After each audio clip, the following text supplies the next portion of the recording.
ನಮಸ್ತೆ ಸ್ನೇಹಿತರೆ, ಇವತ್ತು ನಾವು ದ್ವಿತೀಯ BA ಇತಿಹಾಸ ಭಾರತದ ಇತಿಹಾಸ ಮತ್ತು ಸಂಸ್ಕೃತಿಯಲ್ಲಿ ಬ್ಲಾಕ್ 1ರಲ್ಲಿ ಬರುವಂತಹ ಮುಖ್ಯವಾದ ಪ್ರಶ್ನೆಗಳನ್ನು ಸಂಪೂರ್ಣವಾಗಿ ತಿಳಿಸ್ತಾ ಹೋಗ್ತೇನೆ. ಈಗಾಗಲೇ ನಾವು ಅದರಲ್ಲಿ ಬ್ಲಾಕ್ 1ರಲ್ಲಿ ಬರುವಂತಹ ಮುಖ್ಯವಾದ ಪ್ರಶ್ನೆಗಳ ವಿವರಣೆಯನ್ನು, ಅದರ ಪಾಯಿಂಟ್ಸ್ಗಳನ್ನು ತಿಳ್ಕೊಂಡಿದ್ದೇವೆ.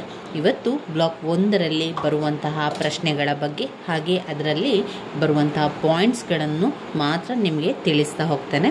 ಬ್ಲಾಕ್ 1ಅನ್ನು ಇವತ್ತಿನಿಂದಾದರೂ ಕೂಡ ನಿಮ್ಮ ಅಭ್ಯಾಸವನ್ನು ಆರಂಭಿಸಿ ಸ್ನೇಹಿತರೆ. ಪಾಯಿಂಟ್ಸ್ ಬುಕ್ಕನ್ನು ಮಾಡ್ಕೊಳ್ಳಿ. ಪಾಯಿಂಟ್ಸ್ ಬುಕ್ಕನ್ನು ಮಾಡಿಕೊಳ್ಳೋದ್ರಿಂದ ಪರೀಕ್ಷೆಗೆ ತುಂಬಾ ಅನುಕೂಲ ಆಗ್ತದೆ. ಮೊದಲಿಗೆ ಬ್ಲಾಕ್ 1ರಲ್ಲಿ ನೀವು ನೋಡಬೇಕಾಗಿರುವಂಥದ್ದು ಹುಮಾಯೂನ್ ನಾಮ. ಹುಮಾಯೂನ್ ನಾಮ 5 ಅಂಕಕ್ಕೆ ಕೇಳಿರುವಂತಹ ಪ್ರಶ್ನೆ. ಹಲವು ಪ್ರಶ್ನೆ ಪತ್ರಿಕೆಯಲ್ಲಿ 5 ಅಂಕಕ್ಕೆ ಹುಮಾಯೂನ್ ನಾಮದ ಬಗ್ಗೆ ಕೇಳಿದ್ದಾರೆ. ಹುಮಾಯೂನ್ ನಾಮ ಕರ್ತ ಗುಲ್ಬದನ್ ಬೇಗಂ ಸಹೋದರಿ, ಹುಮಾಯೂನ್ನ ಸಹೋದರಿಯಾದಂತಹ ಗುಲ್ಬದನ್ ಬೇಗಂ ತನ್ನ ಅಣ್ಣನ ಪ್ರತಿಯೊಂದು ಜೀವನದ ಬಗ್ಗೆ, ಪ್ರತಿಯೊಂದು ಯುದ್ಧದ ಬಗ್ಗೆ, ಅವನು ಅನುಭವಿಸಿದಂತಹ ಕಷ್ಟಗಳ ಬಗ್ಗೆ, ಸಮಸ್ಯೆಗಳ ಬಗ್ಗೆ ಎಲ್ಲ ವಿಚಾರವನ್ನು ಗುಲ್ಬದನ್ ಬೇಗಂ ಹುಮಾಯೂನ್ ನಾಮ ಎನ್ನುವಂತಹ ಒಂದು ಪುಸ್ತಕದಲ್ಲಿ ಬರೆಯುವಂಥದ್ದು. ರಾಜನಾದಂತಹ ಅಕ್ಬರನು ಗುಲ್ಬದನ್ ಬೇಗಮಿಗೆ ಹೇಳಿರುವಂಥದ್ದು, ಹುಮಾಯೂನ್ನ ಬಗ್ಗೆ ಬರಿಬೇಕು, ಪುಸ್ತಕವನ್ನು ನೀನು ಬರಿಬೇಕು ಅಂತ ಹೇಳಿದಾಗ ಗುಲ್ಬದನ್ ಬೇಗಂ ಹುಮಾಯೂನ್ ನಾಮ ಎನ್ನುವಂತಹ ಒಂದು ಗ್ರಂಥವನ್ನು ಬರೀತಾಳೆ. ಸಂಪೂರ್ಣವಾಗಿ ಅದರಲ್ಲಿ ಅವನ ವಿಚಾರದ ಬಗ್ಗೆ ಇರುವಂಥದ್ದು. ಇದಾದ ನಂತರ ಈ ಒಂದು ಘಟಕ 1ರಲ್ಲಿ ನೀವು ಓದ್ಕೊಳ್ಬೇಕಾಗಿರುವ ಪ್ರಶ್ನೆ ಅದೇ ಬಂದಿರುವಂಥದ್ದು. ಒಂದು ಮುಖ್ಯವಾಗಿ ಬಂದಿರುವಂಥದ್ದು ಹುಮಾಯೂನ್ ನಾಮವನ್ನು ಕೇಳಿದ್ದಾರೆ. ಅದಾದ ನಂತರ ಮೊಘಲ್ ಸಾಮ್ರಾಜ್ಯ ಸ್ಥಾಪನೆ ಘಟಕ 2ರಲ್ಲಿ ನೀವು ಓದ್ಕೊಳ್ಬೇಕಾಗಿರುವಂಥದ್ದು ಮೊದಲನೆಯ ಪಾಣಿಪತ್ ಯುದ್ಧ. ಮೊದಲನೆಯ ಪಾಣಿಪತ್ ಯುದ್ಧದ ಬಗ್ಗೆ 5 ಅಂಕಕ್ಕೆ ಬಂದಿರುವಂತಹ ಪ್ರಶ್ನೆ. ಮೊದಲನೆಯ ಪಾಣಿಪತ್ ಯುದ್ಧದ ಪರಿಣಾಮವನ್ನು ಕೂಡ ಓದ್ಕೊಳ್ಬೇಕು. ಅದರಲ್ಲಿ ಬಂದಿರುವಂಥ ವಿಚಾರಗಳು, ಎಲ್ಲಿ ಯುದ್ಧ ನಡೆದಿದೆ, ಯಾರ ನಡುವೆ ಯುದ್ಧ ನಡೆದಿದೆ, ಹಾಗೆ ಯುದ್ಧದಿಂದಾಗಿ ಯಾವ ಒಂದು ವಂಶ ಅಂತ್ಯ ಸಾರಿತು, ಲೂದಿ ವಂಶ ಅಂತ್ಯ ಆಗಿರುವಂಥದ್ದು ಅಲ್ಲದೆ ಮೊಘಲ್ ಸಾಮ್ರಾಜ್ಯದ ಸ್ಥಾಪನೆಗೂ ಕೂಡ ಇದು ಕಾರಣವಾಯಿತು.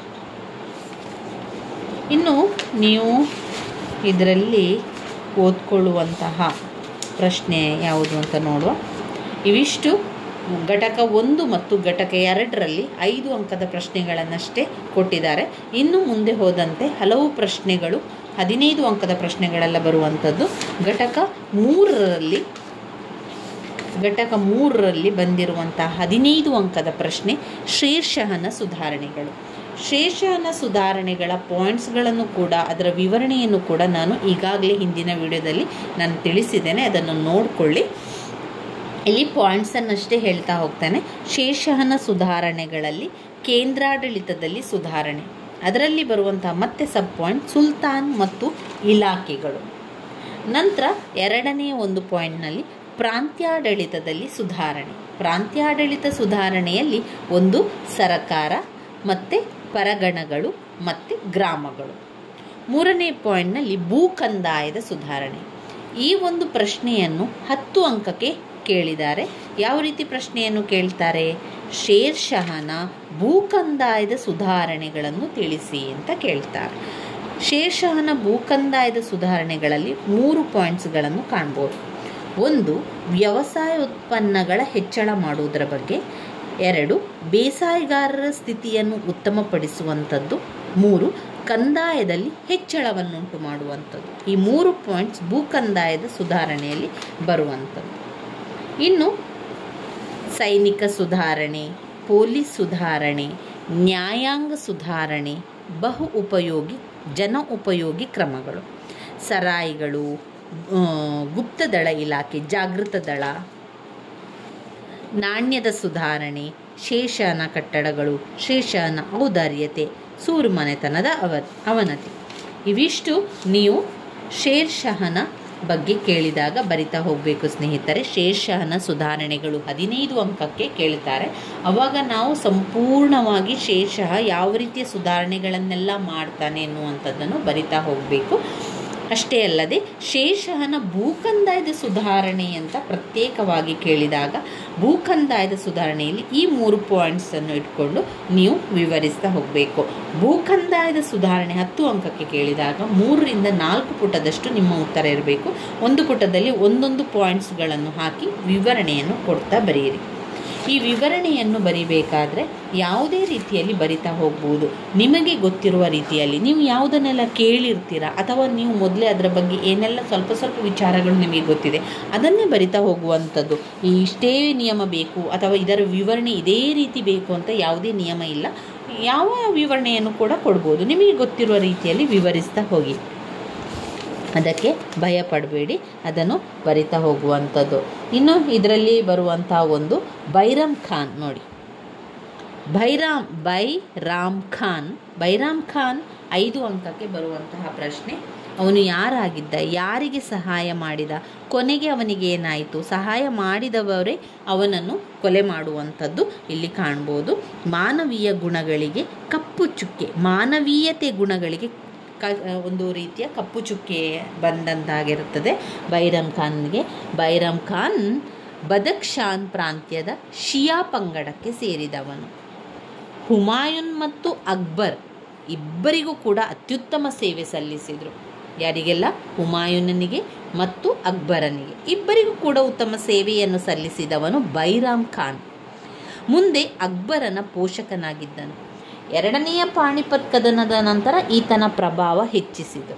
ನಂತರದಲ್ಲಿ ಏನಾಗುವಂಥದ್ದು, ಅವನು ತನ್ನ ಅಧಿಕಾರವನ್ನು ಸ್ವೇಚ್ಛೆಯಿಂದ ಬಳಸಿಕೊಂಡಿದ್ದರಿಂದ ಅನೇಕ ಶತ್ರುಗಳು ಹುಟ್ಟಿಕೊಂಡರು.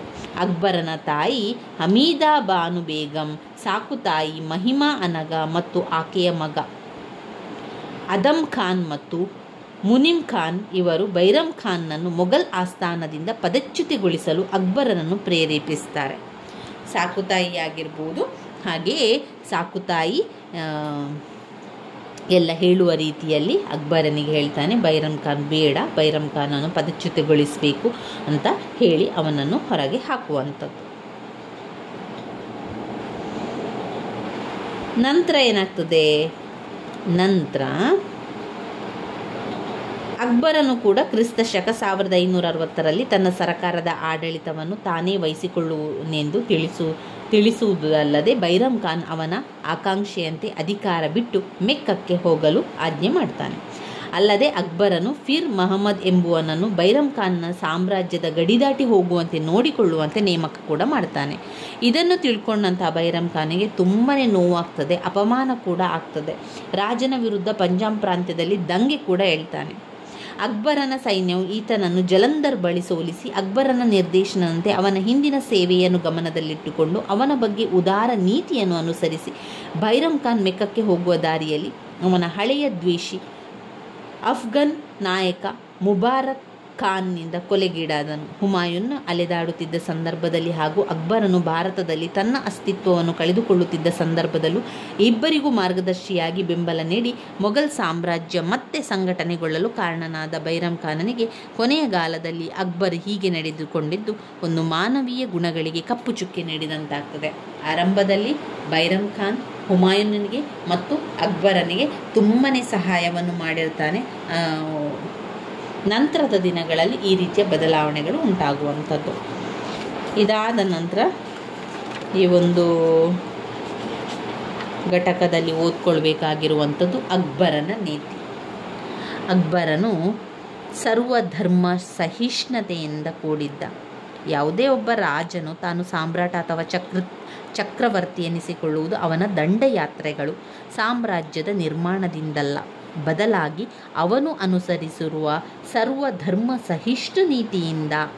ಅಕ್ಬರ ಒಬ್ಬ ಮುಸಲ್ಮಾನ ದೊರೆಯಾದರೂ ತಾನು ಆಳುತ್ತಿರುವುದು ಹಿಂದೂ ಸಾಮ್ರಾಜ್ಯ ಎಂದು ಅವನಿಗೆ ನೆನಪಿತ್ತು. ಅದನ್ನು ಆಳಿಸಿಕೊಳ್ಳುವ ಪ್ರಜೆಗಳು ತಮ್ಮನ್ನು ಆಳುವ ದೊರೆ ಮುಸಲ್ಮಾನನಾದರೂ ನಮ್ಮ ಸುಖ ಸಂತೋಷಗಳಲ್ಲಿ ಭಾಗಿಯಾಗಿ ನಮ್ಮ ಒಳಿತಿಗಾಗಿ ತನ್ನ ಸರ್ವತ್ಯಾಗ ಮಾಡುವ ವ್ಯಕ್ತಿಯಾದರೆ ಆತನೇ ನಿಜವಾದ ಚಕ್ರವರ್ತಿ ಎಂದು ಒಪ್ಪಿಕೊಳ್ಳುತ್ತಾರೆ ಎಂಬ ಕಟು ಸತ್ಯವನ್ನು ಅಕ್ಬರನು ತಿಳಿದಿದ್ದ. ಅಕ್ಬರನ ಧಾರ್ಮಿಕ ನೀತಿ ಭಾರತದಲ್ಲಿ ಎಲ್ಲ ಧರ್ಮೀಯ ಸಾಂಘಿಕ ಜೀವನಕ್ಕೆ ಮೂಲ ಮಂತ್ರವಾಯಿತು. ಹಾಗಾಗಿ ಭಾರತದಲ್ಲಿ ಆತನೊಬ್ಬ ಚಕ್ರವರ್ತಿಯಾಗಿ ಸಾಮ್ರಾಟನಾಗಿ ಕಾಣಿಸಿಕೊಳ್ಳುತ್ತಾನೆ. ನಂತರ ಅಕ್ಬರನು ಒಂದು ಹೊಸ ಧರ್ಮವನ್ನು ಆರಂಭ ಮಾಡ್ತಾನೆ, ದೀನ್ ಇ ಲಾಯಿ ಎನ್ನುವಂಥದ್ದು. ನಂತರದ ದಿನಗಳಲ್ಲಿ ಈ ಒಂದು ಧರ್ಮ ಕೊನೆಗೊಳ್ತದೆ. ಕಾರಣ ಏನು ಅಂದರೆ ಅದಕ್ಕೆ ಸಂಬಂಧಪಟ್ಟಂತೆ ಅಕ್ಬರನು ಒಂದು ವಿಶೇಷವಾದ ನಿಯಮಗಳನ್ನೆಲ್ಲ ಮಾಡುವಂಥದ್ದು. ಮಾಂಸಾಹಾರ ತ್ಯಜಿಸಬೇಕು, ಮಲಗುವಾಗ ಪೂರ್ವಕ್ಕೆ ತಲೆ ಹಾಕಿ ಮಲಗಬೇಕು, ಚಕ್ರವರ್ತಿಯ ಸೇವೆಯಲ್ಲಿ ಆ ಧರ್ಮದವರು ತಮ್ಮ ಆಸ್ತಿ, ಪ್ರಾಣ, ಗೌರವಗಳನ್ನು ತ್ಯಾಗ ಮಾಡಬೇಕು ಎಂದು ಅಪೇಕ್ಷಿಸಲಾಯಿತು. ಹಾಗಾಗಿ ದೀನ್ ಇ ಲಾಯಿ ಹೆಚ್ಚಿನ ಜನ ಸೇರಲಿಲ್ಲ. ಅದನ್ನು ಸ್ವೀಕರಿಸಿದ ಒಬ್ಬನೇ ಒಬ್ಬ ಪ್ರಮುಖ ಹಿಂದೂ ಅಂತ ಹೇಳಿದರೆ ಅವನೇ ಬೀರ್ಬಲ್. ಅಕ್ಬರನು ಬದುಕಿರುವವರೆಗೂ ಅಸ್ತಿತ್ವದಲ್ಲಿದ್ದ ದೀನ್ ಇ ಲಾಯಿ ಅವನ ಮರಣದೊಂದಿಗೆ ಅದು ಕೂಡ ಕಣ್ಮರೆಯಾಗ್ತದೆ. ಹೊಸ ಧರ್ಮ ಉದಯ ಆಗಿತ್ತು. ನಂತರದ ದಿನಗಳಲ್ಲಿ ಅಕ್ಬರನು ಮರೆಯಾದಂತೆ ಅದು ಕೂಡ ಮರೆಯಾಗಿ ಹೋಗ್ತದೆ. ಇನ್ನು ಘಟಕ 5ರಲ್ಲಿ ನೀವು ಓದಬೇಕಾಗಿರುವಂತಹ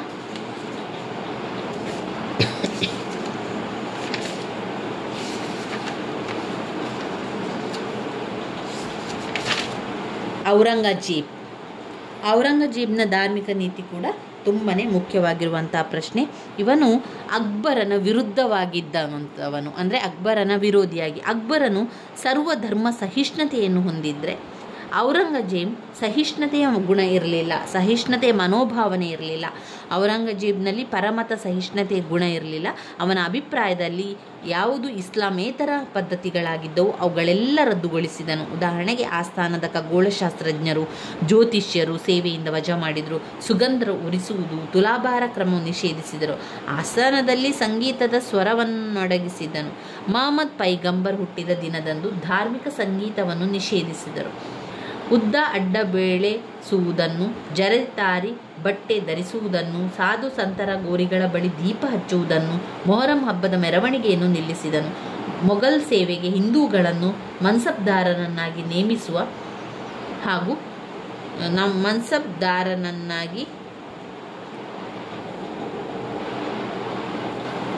ನೇಮಿಸುವ ಹಾಗೂ ಇತರ ಉನ್ನತ ಹುದ್ದೆಗಳಿಗೆ ನೇಮಕ ಮಾಡುವ ಪದ್ಧತಿಯನ್ನು ಕೈಬಿಟ್ಟನು. ಹಿಂದೂಗಳ ಮೇಲೆ ಯಾತ್ರಿಕ ಸುಂಕ, ಜೆಸಿಯ ತಲೆಗಂದಾಯ ಪುನಃ ವಿಧಿಸಿದನು. ಹಿಂದೂ ದೇವಾಲಯದ ನಾಶಕ್ಕೆ ಆಜ್ಞೆಯನ್ನು ಹೊರಪಡಿಸಿ ನಾಶಗೊಂಡ ದೇವಾಲಯಗಳ ಜಾಗದಲ್ಲಿ ಮಸೀದಿಗಳು ತಲೆ ಎತ್ತಿದವು. ಬ್ರಾಹ್ಮಣರು ದೇವಾಲಯಗಳಲ್ಲಿ ಪಾಠಶಾಲೆಗಳನ್ನು ನಡೆಸದಂತೆ ಮಾಡಿದನು.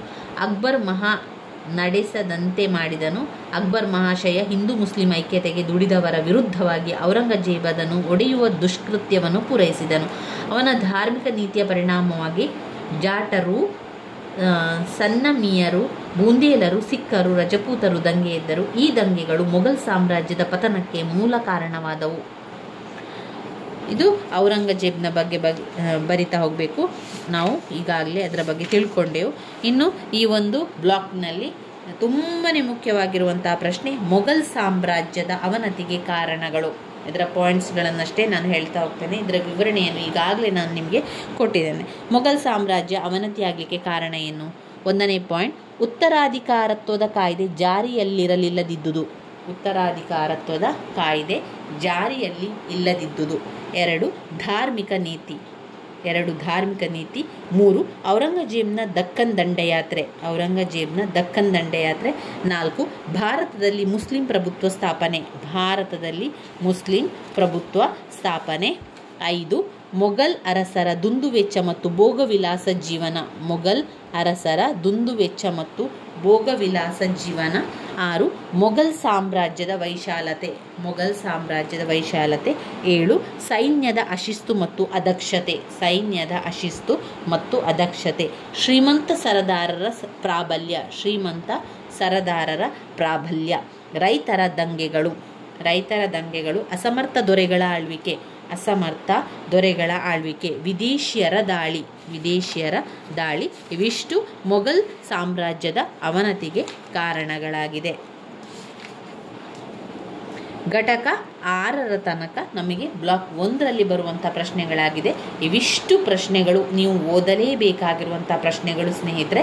ಸ್ಕಿಪ್ ಮಾಡಬೇಡಿ. ಇದರಲ್ಲಿ 2ರಿಂದ 3 ಪ್ರಶ್ನೆಗಳು ನಿಮ್ಮ ಪ್ರಶ್ನೆ ಪತ್ರಿಕೆಯಲ್ಲಿ ಇದ್ದೇ ಇರುವಂತಹ ಪ್ರಶ್ನೆ ಅಂತಲೇ ಹೇಳ್ಬೋದು.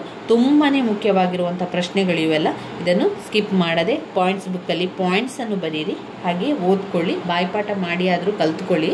ಬ್ಲಾಕ್ 1 ಸಂಪೂರ್ಣ ಬ್ಲಾಕ್ 1ರಲ್ಲಿರುವಂತಹ ಮುಖ್ಯವಾದ ಪ್ರಶ್ನೆಗಳಿವು. ನನ್ನ ವೀಡಿಯೋಸ್ ಎಲ್ಲ ನಿಮಗೆ ಇಷ್ಟ ಆಗ್ತಾ ಇದ್ದರೆ ಲೈಕ್ ಕೊಡಿ, ಶೇರ್ ಮಾಡಿ, ಸಬ್ಸ್ಕ್ರೈಬ್ ಮಾಡಲಿಕ್ಕೆ ಮರಿಬೇಡಿ ಸ್ನೇಹಿತರೆ. ಧನ್ಯವಾದಗಳು.